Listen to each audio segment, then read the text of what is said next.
When I was at Columbia University, I was an art history major.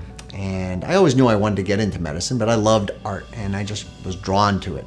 And I loved studying the concepts of beauty and the abstract. And then when I got to medical school, I fell in love with the anatomy of the head and neck. It just really was abstract and three-dimensional, and they kind of went together. But then I did a lot of trauma work, and I worked with a lot of plastic surgeons, and they started saying, hey, you really have an eye for this, and you really have a perspective on it. And it all started making sense. So I pursued a fellowship in facial plastic surgery and really learned from the best out there, and was happy to start my practice afterwards in a field where I could do beautiful surgical results and continue to grow.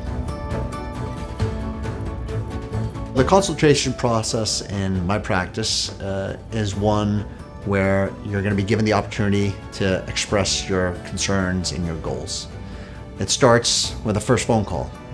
Our patient coordinator will call you back and really get to know you. This is a very personal decision, and we want it to be a personal process. And we'll have a good half hour, 45 minutes together. I'll come in and I'll ask you, tell me what's bothering you. And I won't stop you. You tell me everything that you're thinking about, and I want to hear it all. So we'll talk about the day of surgery, the recovery, and when we're done, you'll meet with my care coordinator who will go over pricing and scheduling with you.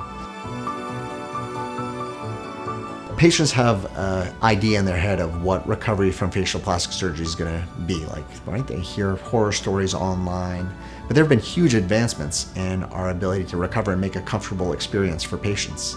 And it starts from the way we inject, from the type of medicines we give during anesthesia, and really we've curated it to a point where it's very comfortable for our patients. We have patients come in after surgery and say, I had it built up in my head so much because I'd read online how bad it was going to be, and they're so pleased to hear and say that, wow, my experience was much better. In 2 weeks, you can start gearing back up to doing normal activities, doing light exercise.